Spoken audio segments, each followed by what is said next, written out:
The morning sky above Sydney turned black as massive ships blotted out the sun, and Jake Morrison knew humanity was no longer alone in the universe, but they were also no longer safe commander.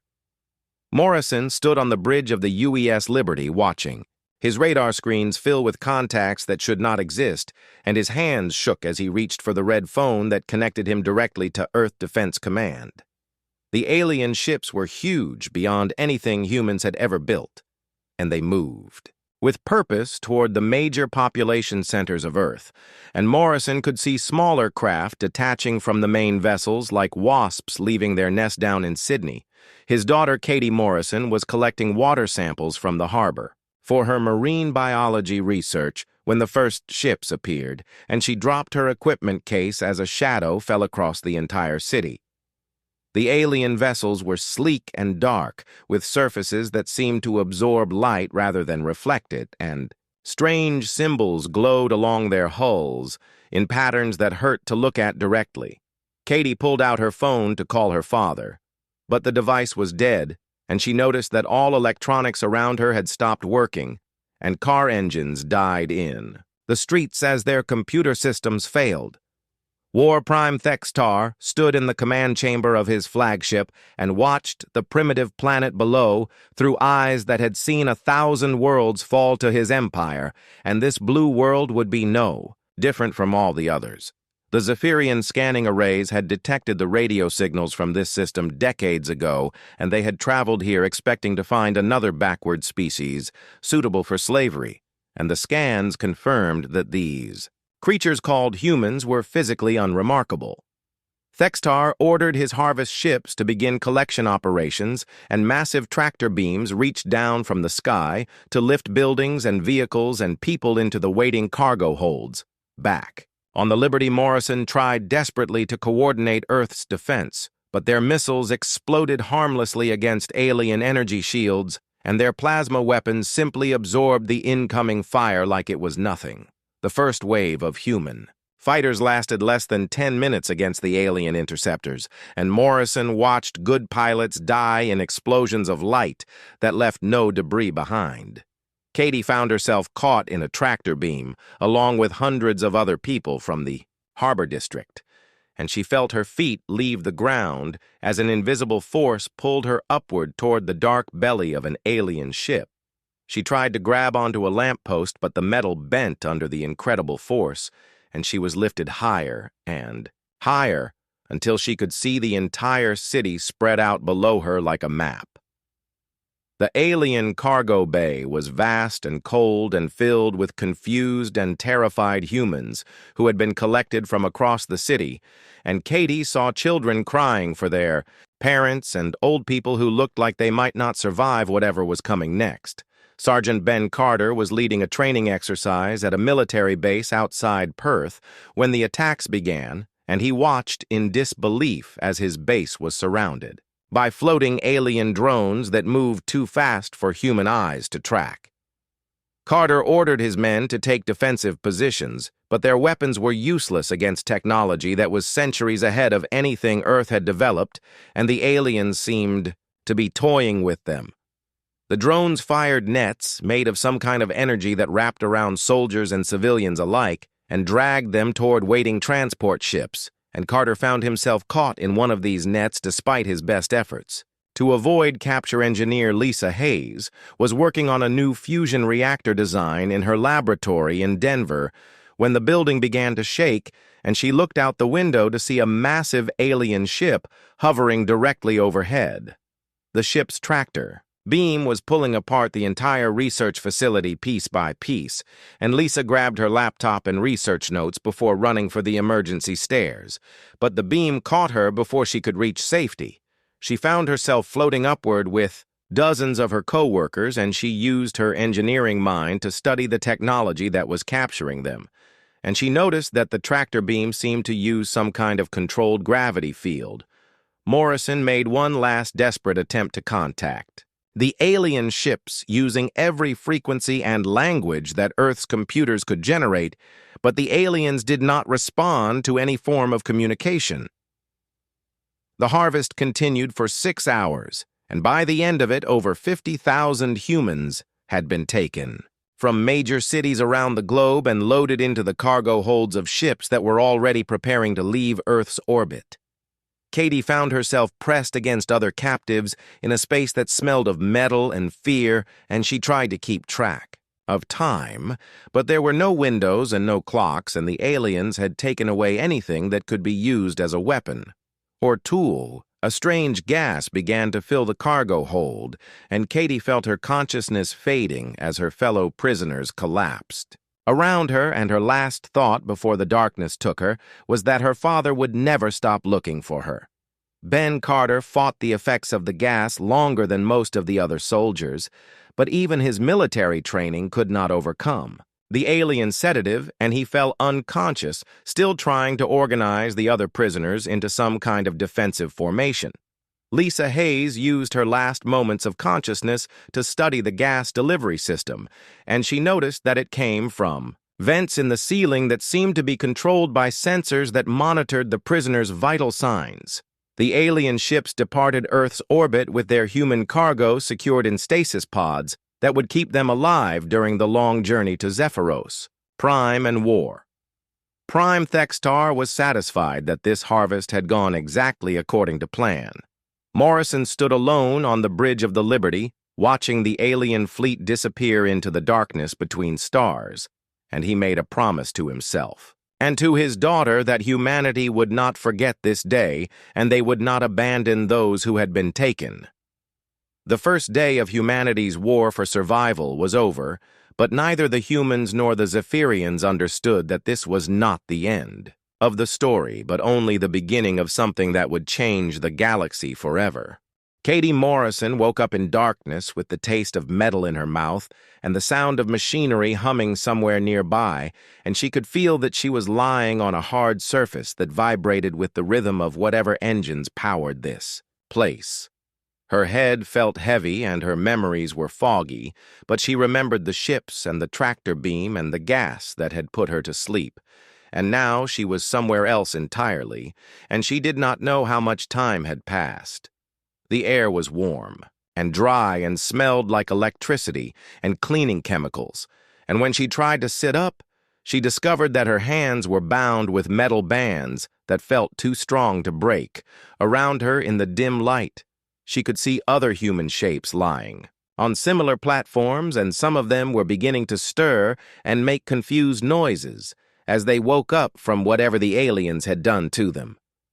Ben Carter came awake like a soldier trained to be alert in dangerous situations, and he immediately tested his restraints and examined his surroundings, and he could tell from the artificial gravity and the background vibrations that they were on a ship or station of enormous size.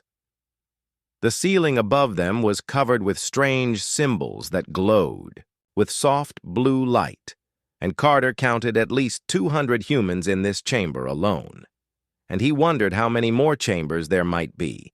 Lisa Hayes opened her eyes, and her engineer's mind immediately began analyzing the technology around them. And she noticed that the restraint bands used some kind of magnetic locking system, and the platforms they were lying on had built-in monitoring devices that were probably reading their vital signs. A door opened in the far wall with a sound, like metal tearing, and 3 alien figures entered the chamber, and Katie got her first clear look at their captors, and she understood why they had been able to defeat Earth so easily. The Zephyrians were tall and thin with gray skin that seemed to shimmer in the strange light, and their heads were larger than human heads with eyes that were completely black and showed no emotion at all.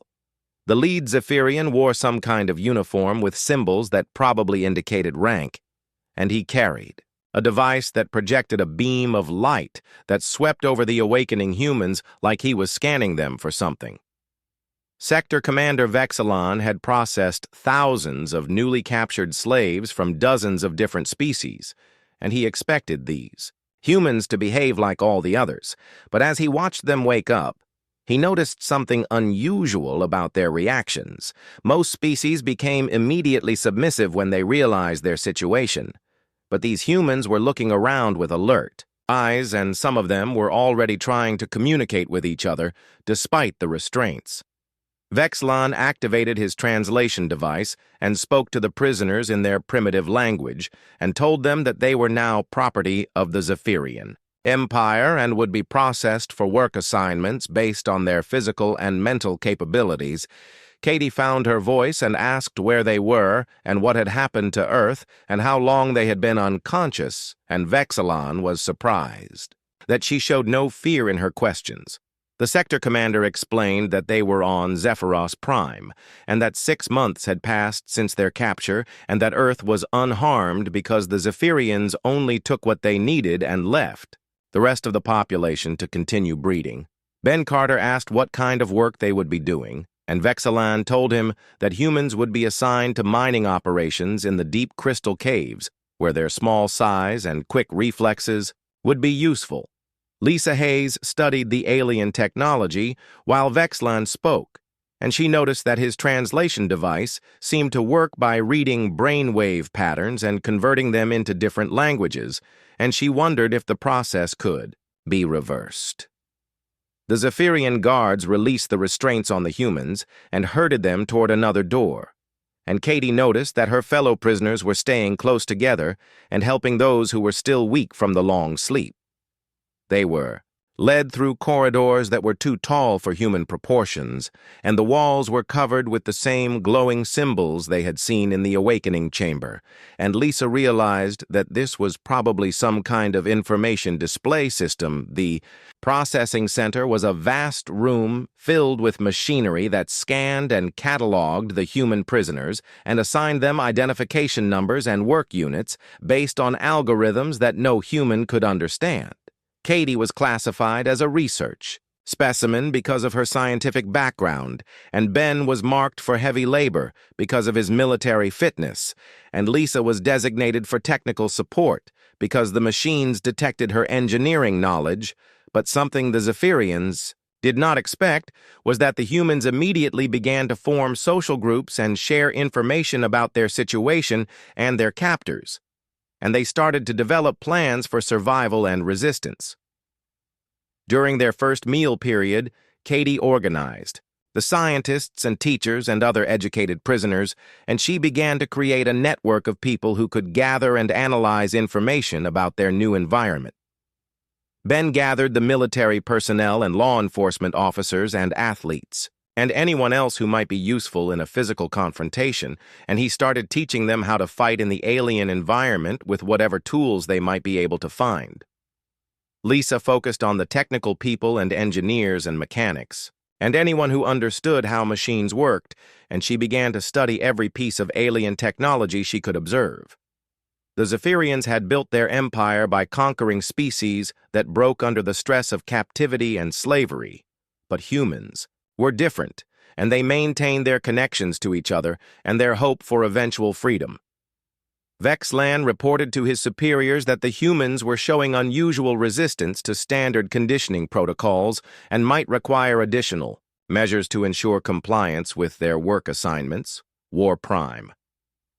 Thextar reviewed the reports from Zephyros Prime, and he was not concerned about human resistance because every species showed some initial defiance before accepting their fate. The mining operations in the crystal caves were dangerous and difficult, and the Zephyrians expected that the harsh conditions would break the human spirit within a few weeks of beginning their work assignments. But when the humans were sent into the caves, they worked together to solve problems and protect each other from the hazards, and they even began to explore areas that the Zephyrians had not mapped. Katie used her scientific training to study the cave systems and the crystal formations, and she began to understand the geology of this alien world and how the mining operations were connected to the planet's infrastructure. Ben discovered that the higher gravity on Earth had made humans naturally stronger than the Zephyrians had. Calculated and human workers could lift heavier loads and work longer hours than their captors expected. Lisa found ways to study the mining equipment and the transport systems and the communication networks that connected the caves to the surface facilities, and she began to understand how alien technology actually worked.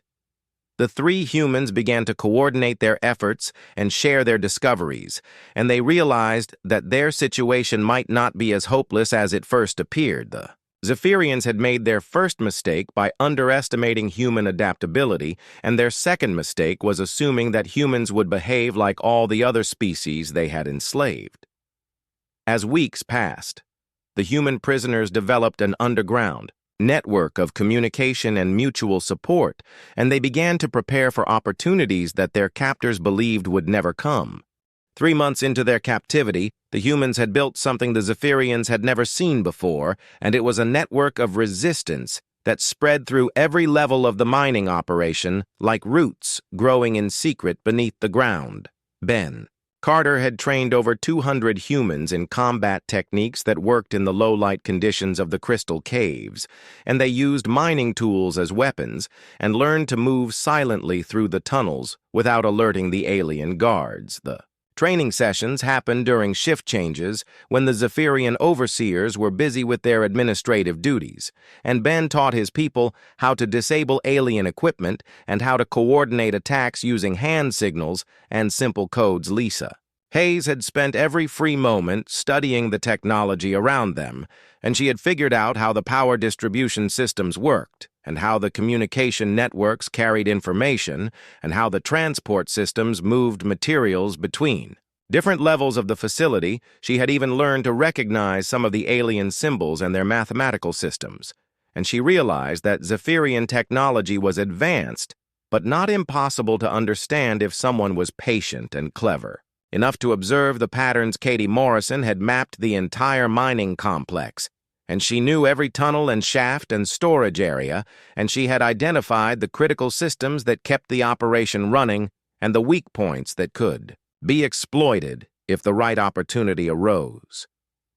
But the most important thing Katie had discovered was that humans were not the only slaves working in these caves, and there were other species that had been captured from different worlds and enslaved by the Zephyrian Empire. The Skarn were reptilian creatures with scales that changed color based on their emotions, and they had been slaves for over 50 years, and they no longer remembered what freedom felt like or even believed that escape was possible.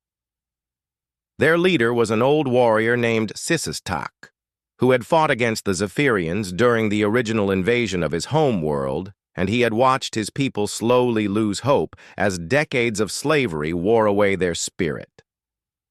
The Kumak were insectoid beings that worked in perfect coordination like a hive mind, and they had been enslaved for over a century, and their queen-caste leader Zakth could barely remember the time before the Zephyrians came.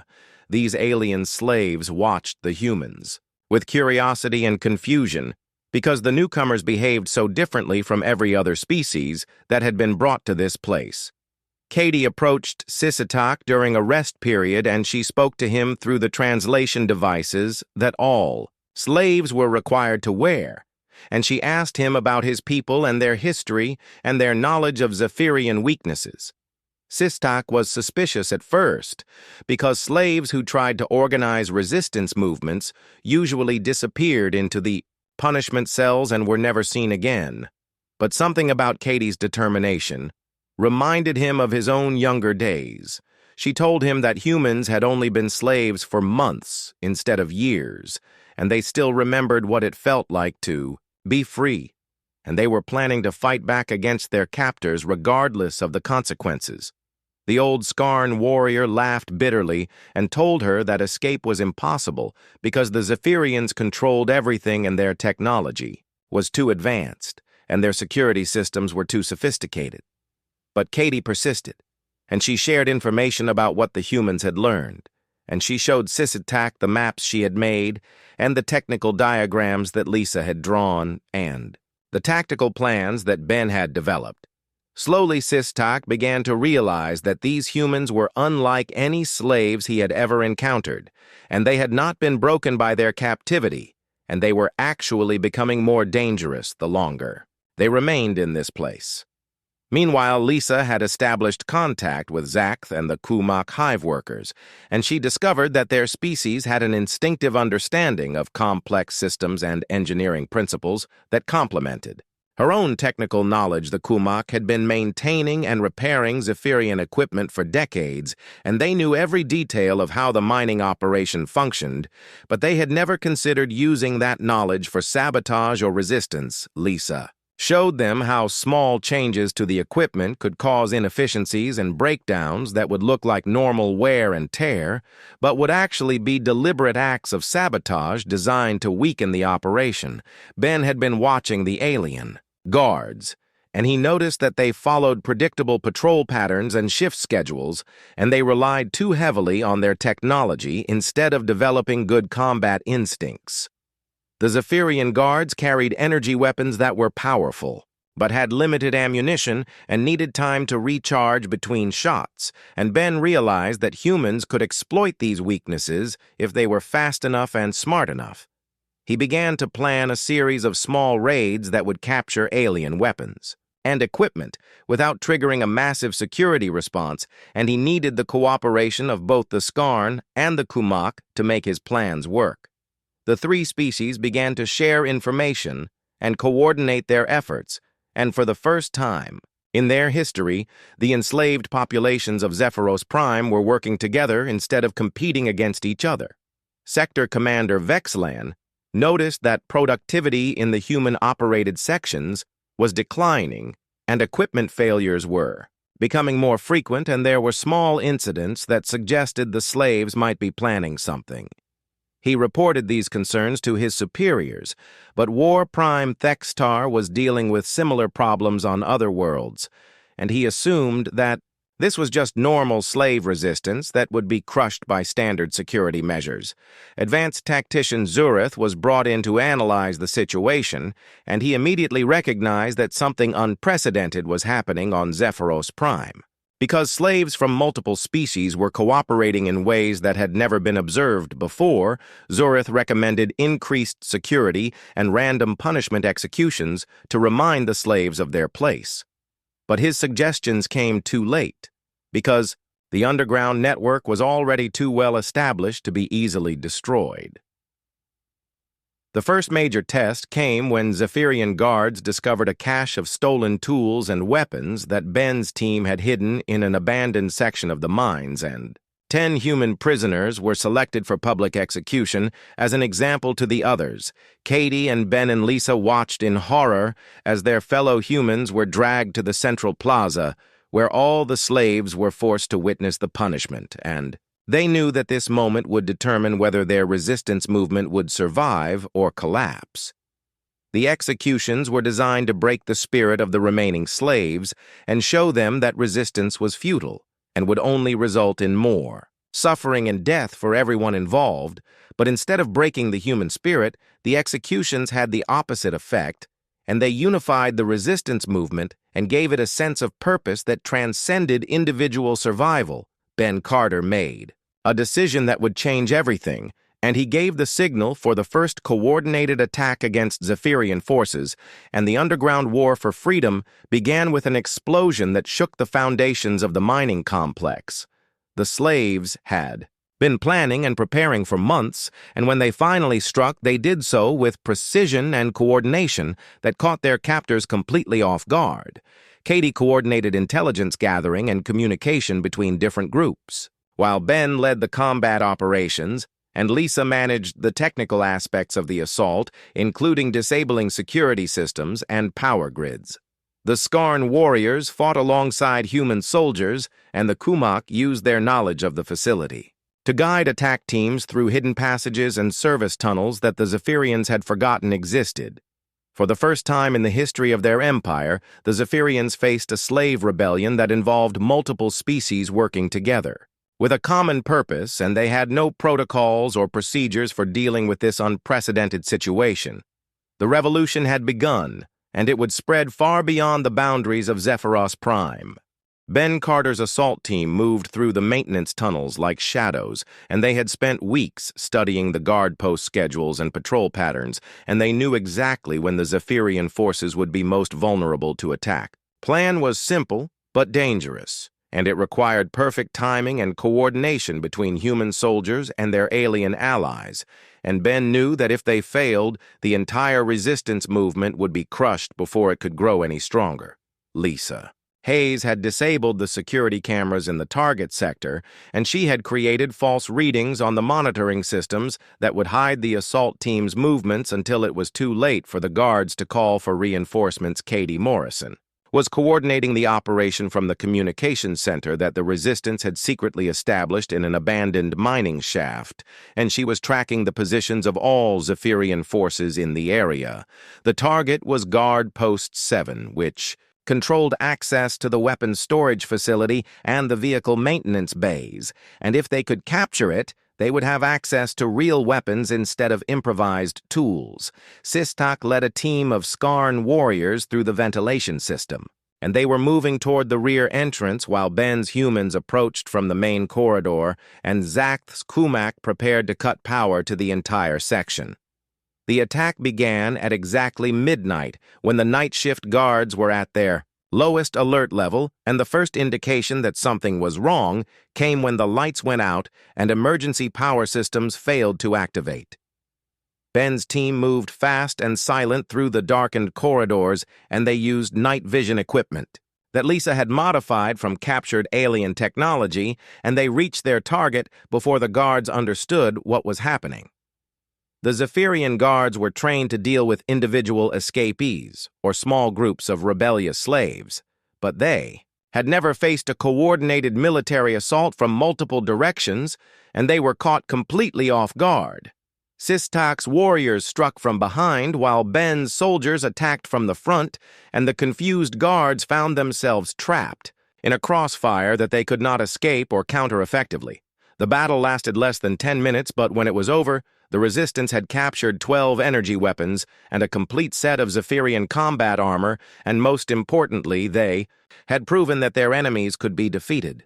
But the victory came at a cost, because 3 humans and 1 Skarn warrior had been killed in the fighting, and Ben knew that their deaths would not be forgotten by either side of this conflict. Lisa quickly downloaded all the data from the guard post computers, and she discovered intelligence about Zephyrian troop movements and security protocols and communication codes that would be invaluable for future operations. Katie coordinated the evacuation of weapons and equipment from the captured facility, and the resistance teams disappeared back into the tunnel networks before Zephyrian reinforcements could arrive. When Sector Commander Vexlon reached the scene of the attack, he found his guards either dead or unconscious, and the weapons storage had been completely emptied, and there was no trace of how the attackers had entered or escaped. The implications of this defeat were staggering, because it meant that the slaves had developed military capabilities that posed a real threat to Zephyrian control, and the rebellion was no longer just a minor security problem. Vexlan immediately contacted War Prime Thextar and reported that the situation on Zephyros Prime had escalated beyond normal slave resistance and required immediate intervention by elite military units. News of the successful raid spread through the slave populations faster than the Zephyrians could control, and it inspired other groups to begin their own resistance activities on different levels of the mining complex. The Skarn warriors, who had been passive for decades, suddenly remembered their warrior traditions, and they began training younger members of their species in combat techniques that had not been used for 50 years. Sistak found himself leading a growing army of reptilian fighters who were eager to strike back against their oppressors, and he coordinated with Ben Carter to plan larger and more ambitious operations. The Kumak hive workers started systematic sabotage campaigns that targeted critical infrastructure, and they used their intimate knowledge of facility systems to cause maximum disruption with minimal risk of detection. Zakth established manufacturing capabilities in hidden sections of the complex, and her people began producing hybrid weapons that combined human ingenuity with Kumak engineering and Skarn metallurgy. Lisa Hayes worked with both alien species to reverse engineer captured Zephyrian technology, and she discovered that their energy weapons could be modified to be more effective against their original creators. The Resistance began using guerrilla tactics that took advantage of their knowledge of the underground tunnel networks, and they could strike anywhere in the facility and disappear before security forces could respond. Katie Morrison established an intelligence network that monitored Zephyrian communications, and she learned that similar rebellions were starting on other worlds where news of the Zephyros Prime uprising had spread. War Prime Thextar declared martial law on the planet, and he brought in the Void Guard, which was an elite unit specifically trained to crush slave rebellions and restore order to conquered territories. Void Guard commander was Sub-Prime Kethvar, who had never failed to suppress a rebellion, and he had developed brutal techniques for breaking the spirit of resistant populations. But when Kethvar arrived on Zephyros Prime, he discovered that this rebellion was unlike anything he had encountered before, because the slaves were fighting not just for their own freedom, but for each other. Advanced tactician Zureth accompanied the Void Guard, and he began a detailed analysis of the rebellion tactics, and he realized that the humans had introduced something new and dangerous to the galaxy. The human concept of fighting for others instead of just for personal survival was spreading to species that had forgotten what solidarity meant, and it was creating a unity among the enslaved populations that had never existed before. Zureth warned his superiors that this rebellion could not be crushed using traditional methods because the slaves were not motivated by fear or self-interest, but by something much more powerful. Ben Carter prepared his forces for the inevitable counterattack, and he knew that the Void Guard would be much more dangerous than the regular security forces they had faced so far. The Resistance had captured enough weapons and equipment to arm several hundred fighters, but they would be facing elite troops with superior training and unlimited reinforcements. Katie coordinated the evacuation of non-combatants to secure areas deep in the tunnel networks, and she established backup communication systems that would allow the Resistance to continue operating even if their main base was discovered. Lisa worked frantically to complete her analysis of Zephyrian technology because she believed that understanding their enemy's weaknesses was the key to surviving the coming assault. The three species that made up the Resistance knew that they were facing their greatest test, and they also knew that failure would mean not just their own deaths, but the end of hope for enslaved populations throughout the galaxy. Sistok told his warriors that they were fighting for the memory of their homeworld and for the future of their children, and Zakth reminded her people that victory would mean the restoration of their hive's ancient freedoms. Ben Carter gathered his human soldiers, and he told them that they were fighting not just for themselves, but for everyone who had ever been enslaved by the Zephyrian Empire.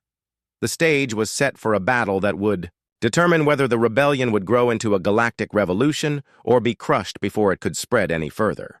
The rebellion had grown beyond anything the Zephyrian Empire had faced in 1,000 years of conquest, and Ben Carter now commanded an army of over 10,000 fighters from 3 different species who were united by their desire for freedom. Lisa Hayes had established manufacturing centers in the deepest levels of the mining complex, where human engineering combined with Skarn metallurgy and Kumak biotechnology to produce weapons that were superior to anything the Zephyrians had ever encountered.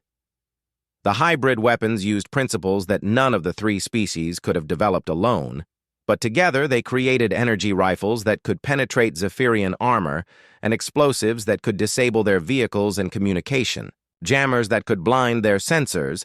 Katie Morrison had become the rebellion's intelligence chief, and her network of informants and data analysts had spread throughout the facility and even into the administrative levels where Zephyrian officers worked. She had discovered that the orbital defense platform above Zephyros Prime was the key to controlling communications with other worlds, and if they could capture it, they could coordinate rebellions across the entire empire. The plan to take the orbital station was the most ambitious operation the Resistance had ever attempted, and it would require everything they had learned about Zephyrian technology and tactics. Ben had trained assault teams from all 3 species to work together. In the zero-gravity environment of space, and they had practiced using captured shuttlecraft in secret launch bays that Lisa had discovered. Sysotak's warriors had adapted their natural climbing abilities to moving through the mechanical systems of spacecraft, and they could sabotage critical components from inside the hull where Zephyrian sensors could not detect them. Zathskumak had developed the ability to interface directly with alien computer systems, and they could take control of automated defenses and navigation systems faster than any organic crew could respond.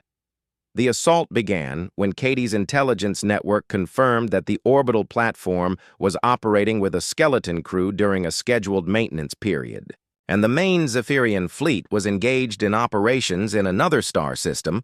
Lisa had programmed the captured shuttles with flight plans that would approach the station from its blind spots, and the assault teams launched during a shift change, when the platform's sensors were cycling through their calibration routines. Ben led the main assault force that would capture the command center, while Sysotak's team secured the weapon systems, and Zath's hive workers took control of the communication arrays. The battle for the orbital platform was fierce but brief, because the Zephyrian defenders had never imagined that slaves could coordinate such a sophisticated attack, and they were overwhelmed by tactics they had never seen before. When the station fell to the rebellion, Lisa immediately began downloading every piece of intelligence data in the Zephyrian databases, and she discovered the locations and defense systems of slave facilities throughout the galaxy. Katie used the station's communication array to broadcast a message that reached enslaved populations on dozens of worlds, and her words sparked hope in creatures who had forgotten that resistance was possible. The message was simple but powerful, and it told every slave in the Empire that humans had come from Earth to fight for their freedom, and that the rebellion was spreading, and that liberation was coming on. Earth Commander Jake Morrison had spent 2 years developing new weapons and tactics based on intelligence that his daughter's network had smuggled out of Zephyros Prime. The Earth Defense Force had been transformed from a small planetary navy into a formidable military organization, equipped with ships that combined human innovation with captured alien technology. Morrison had also been coordinating with escaped slaves who had reached Earth aboard stolen Zephyrian vessels, and these refugees had provided crucial information about Empire military capabilities and strategic weaknesses. The First Earth Liberation Fleet launched just hours after Katie's broadcast reached the solar system, and it carried not just human warriors, but also Skarn and Kumak fighters who had escaped from Zephyros Prime. The fleet's arrival at the edge of the Zephyros system triggered every alarm on every Zephyrian ship and facility, because their sensors detected technology signatures that should not exist. War Prime Thextar realized that he was facing a crisis that threatened the very foundation of the Empire, because the primitive species he had captured for slaves had somehow developed the capability to challenge Zephyrian military supremacy. Advanced tactician Zurith presented his analysis of the human psychological profile, and he warned that these creatures were fundamentally different from every other species the Empire had encountered. Humans did not fight just for territory or resources or personal survival, but for abstract concepts like justice and freedom and the welfare of others, and this made them unpredictable and extremely dangerous. The most disturbing aspect of human behavior was their ability to inspire other species to remember their own desire for freedom, and this contagion effect was spreading faster than the Empire could contain it. Zurith recommended that the Empire should abandon Zephyros Prime and all other facilities where humans were present, because the cost of maintaining control was becoming greater than the value of the slave labor. But War Prime Thextar refused to retreat, because admitting defeat to a slave species would encourage rebellions throughout the Empire and destroy the psychological foundations of Zephyrian power. The final battle for Zephyros Prime began when Commander Morrison's fleet engaged the orbital defenses while his daughter coordinated the ground assault from the captured platform. Ben Carter led combined human and alien forces in a massive offensive that targeted every Zephyrian military installation on the planet, while Lisa's technical teams worked to disable their communication and transportation networks. Katie had discovered that the Zephyrian command structure was highly centralized, and if they could capture or kill the senior officers, the entire defense system would collapse. The three-dimensional battle that followed involved space combat above the planet and ground fighting in the cities and underground warfare in the mining complexes, and it raged for 3 days without pause. Human adaptability and innovation combined with Skarn warrior traditions and Kumak technological expertise proved superior to Zephyrian military doctrine that had not changed in centuries. Lisa's greatest achievement came when she activated a computer virus that she had secretly planted throughout the Zephyrian network during months of careful preparation. The virus spread through every system connected to the planetary communication grid, and it caused failures in everything from weapons targeting to life support to transportation controls. Zephyrian forces found themselves fighting blind and deaf while their own technology turned against them and their carefully planned defensive strategies collapsed into chaos war prime. Thextar made his final stand in the planetary command center, and he was determined to destroy the facility rather than allow it to fall into the hands of rebellious slaves. But Ben Carter and his assault team reached the command center first, and they captured Thextar, alive along with his entire staff and all of their strategic databases. The fall of Zephyros Prime sent shockwaves throughout the Empire, and enslaved populations on every world began their own uprisings with the knowledge that liberation was not just a dream, but a real possibility. Katie Morrison stood on the observation deck of the captured orbital platform and watched as Zephyrian ships fled the system while liberation fleets arrived from a dozen different worlds. The empire that had ruled through fear and oppression for 1,000 years was crumbling because they had made the mistake of enslaving a species that refused to accept that anyone should live in chains. The final confrontation came when War Prime Thextar escaped from custody during the confusion of a Zephyrian counterattack, and he challenged Ben Carter to single combat according to ancient warrior traditions that predated the Empire. Thextar believed that defeating the human leader in personal battle would restore Zephyrian prestige and break the morale of the rebellion, but he had fundamentally misunderstood what he was facing. Ben Carter accepted the challenge not because he wanted personal glory, but because he knew that this moment would be witnessed by enslaved populations throughout the galaxy, and the outcome would determine their willingness to continue fighting. The combat arena was the central plaza of the former slave compound where thousands of liberated prisoners gathered to watch their champion face the symbol of their oppression. Thextar was armed with traditional Zephyrian energy blades, and he wore ceremonial armor that had been passed down through generations of military commanders, and he fought with techniques perfected over centuries of conquest. Ben carried weapons that had been forged in the underground workshops by human and Skarn and Kumak hands, and his armor was a hybrid design that combined the best features of all three technologies.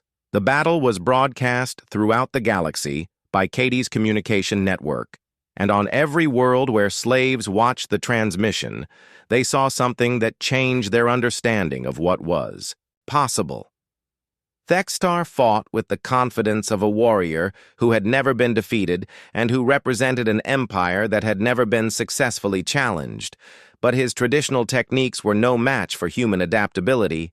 Ben had learned to fight not just for personal survival, but for the freedom of others, and this gave him a strength that his opponent could not understand or counter. When the Zephyrian commander fell in defeat, the sound that rose from the watching crowd was not just celebration, but the roar of species that were remembering what it meant to be free. Lisa Hayes completed her analysis of the captured Zephyrian databases, and she discovered that the Empire controlled over 200 worlds with billions of enslaved beings from hundreds of different species. More importantly, She found the locations of the primary shipyards and weapons factories and administrative centers that kept the Empire functioning, and she began planning operations to liberate. Every single facility, Katie Morrison coordinated with resistance movements that had sprung up on dozens of worlds, and she helped them establish communication networks and supply lines and tactical coordination. The liberation of each new world brought fresh knowledge and resources and fighters to the growing alliance, and the rebellion evolved into something much larger and more powerful. Commander Jake Morrison led the Earth fleet in a systematic campaign to destroy Zephyrian military bases, and free slave populations, and his ships were joined by vessels from every liberated world. The Skarn had rebuilt their ancient war fleets using technology they had learned during their decades of slavery, and their ships were faster and more maneuverable than anything the Zephyrians had. The Kuimak had developed biotechnology that could interface directly with captured Zephyrian vessels and turn enemy ships into weapons against their former masters. Advanced tactician Zureth made his final report to the remaining Zephyrian leadership, and he explained why their empire was doomed to complete destruction. The humans had introduced concepts of cooperation and sacrifice and fighting for others that were spreading like a virus through every enslaved population and creating unity where there had been only division. The Zephyrian military doctrine was based on technological superiority and the assumption that conquered species would remain passive and compliant, but these assumptions were no longer valid. Most critically, the humans had proven that the Empire could be defeated, and this knowledge was spreading faster than Zephyrian forces could suppress. Zureth recommended immediate evacuation to the Outer Rim territories, where the Empire might be able to rebuild, but his superiors refused to abandon the core worlds that had been theirs for 1,000 years. The siege of the imperial capital lasted 6 months and involved the combined fleets of 30 liberated worlds, but the outcome was never in doubt, because the defenders were fighting for the preservation of an oppressive system, while the attackers were fighting for universal freedom. When the capital fell, Katie Morrison led the team that captured the imperial archives, and she discovered records of every species that had ever been enslaved and every world that had ever been conquered. The documents revealed the true scope of Zephyrian crimes against the galaxy, and they provided the evidence needed to establish a new form of government based on cooperation rather than domination. Ben Carter was offered command of the new Galactic Defense Force, but he declined because he believed that no single species should have that much power over others. Instead, the liberated worlds established a confederation where each species contributed according to their abilities and participated in decisions that affected their future. Lisa Hayes became the chief architect of the new technology-sharing programs that allowed every species to benefit from the knowledge and innovations of all the others. The former slaves worked together to build new worlds and new societies that were based on the principles of freedom and cooperation that they had learned. During their struggle against oppression, Jake Morrison returned to Earth as a hero. But he knew that humanity's real achievement was not military victory, but the demonstration that no one should accept oppression as inevitable. Katie Morrison was elected as the first president of the Galactic Liberation Council, and she established the principle that the Confederation would never again allow slavery or conquest to flourish anywhere in the galaxy. The Council's first act was to send exploration fleets to every corner of known space with a simple mission to find enslaved populations and offer them freedom and assistance. The message they carried was broadcast on all frequencies and in all known languages, and it said that Earth had heard their suffering and was coming to help. The final scene took place on the bridge of the UES Liberation as it prepared to depart for reports of another enslaved world in a distant star system. Admiral Katie Morrison stood beside her old friends Ben Carter and Lisa Hayes, and they looked out at the stars knowing that their work was far from finished. Somewhere in the darkness, there were still beings who lived in chains and suffered under oppression, and the warriors who had once been intended as slaves would not rest until every prisoner was free. They had wanted slaves, but they had awakened something far more dangerous than they could have imagined, and humanity had become the voice that told the galaxy that freedom was not just a dream, but a right that belonged to every living being. The ship turned toward the unknown and began its journey to the next world that needed liberation, because the warriors would never stop fighting until the last chain was broken and the last slave was free.